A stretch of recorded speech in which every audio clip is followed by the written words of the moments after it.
Hi, Dark Shepherd here. I just want to go over some of the stuff I've seen. Like this, this is my first video here on YouTube. Actually, if you've actually seen my other stuff, you kind of know where it's at. But I've been trying to do more safe for work content.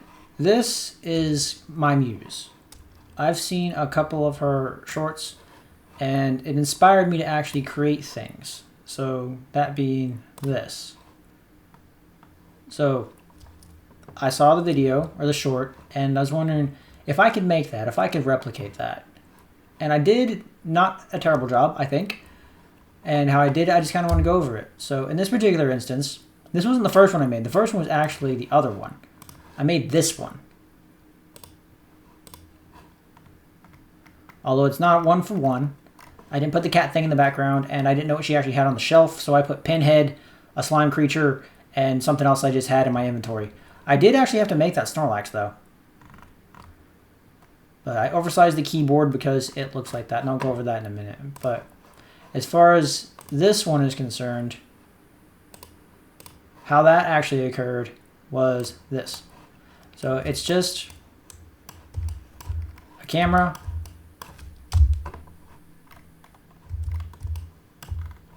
that's looking at a bowl, and I actually did use procedural strawberries. A lot of this stuff I got from Blender Kit.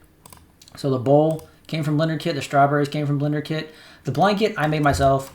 The dress and the model are both from Daz. The rig, everything is from Daz. The hair was built in Daz. I actually have the file. Actually, not that one.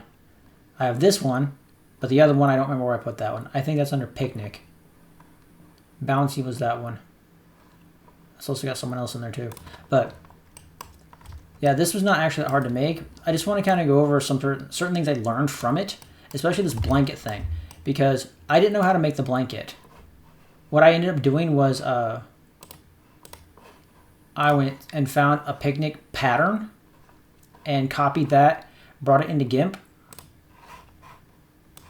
and then altered the colorations on it. So I just took a paintbrush and started doing that. And then something really interesting you can do, I learned from Ducky 3D, is you can take a screenshot.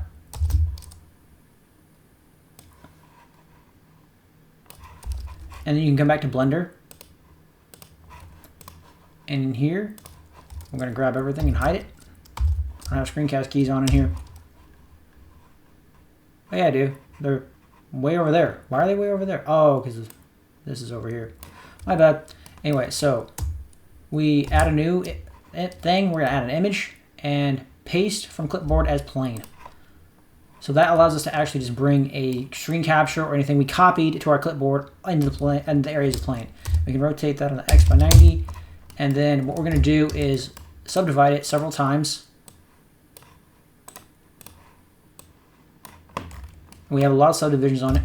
We're going to take this and we're going to go to sculpt mode. So how to make blankets usually out of cloth, you can use cloth physics.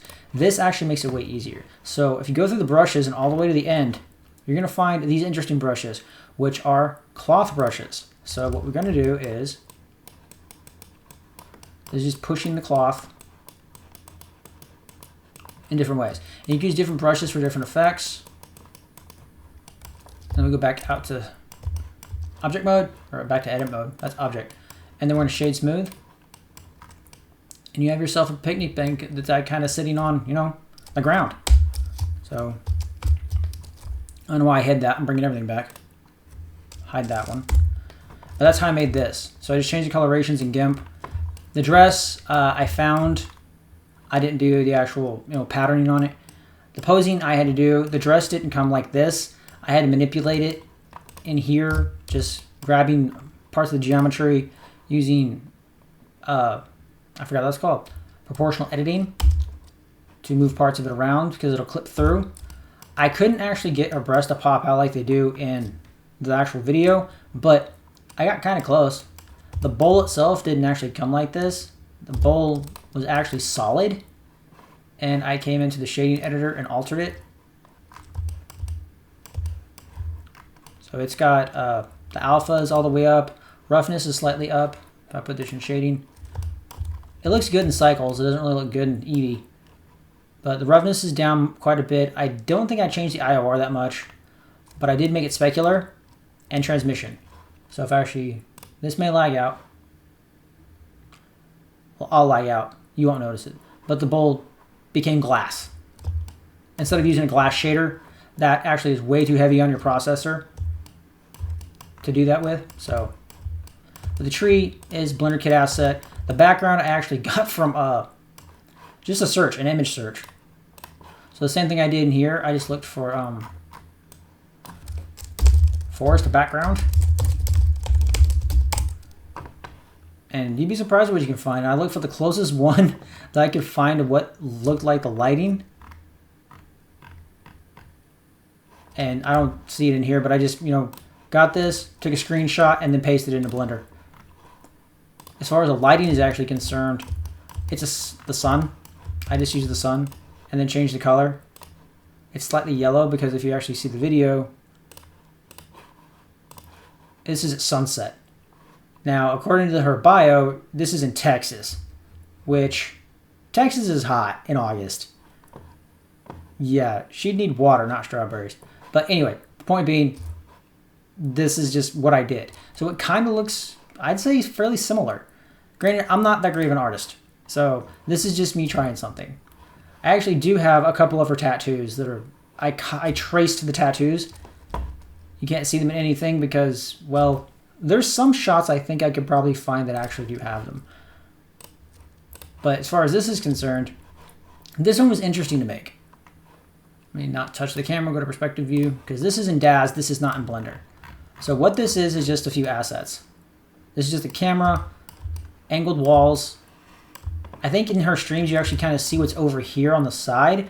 She has a kind of like a dressing mesh, or what the hell is that thing called? I don't know what they're called.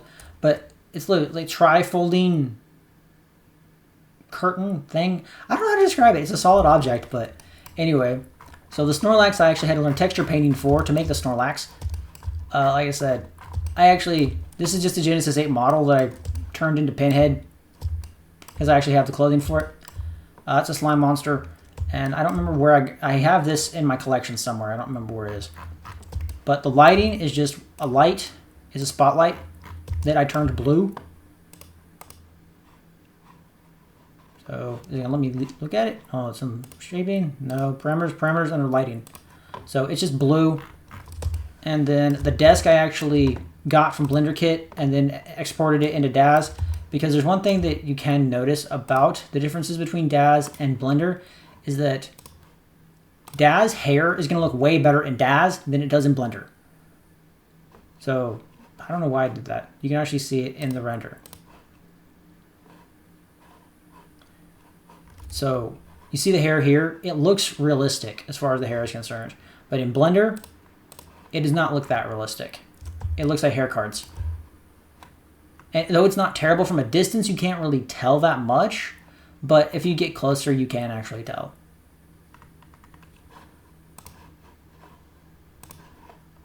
But yeah, it doesn't, I don't think it looks that bad. It could be worse. Now granted, in the video, I'm trying to figure out actually how to do cloth physics to actually animate her.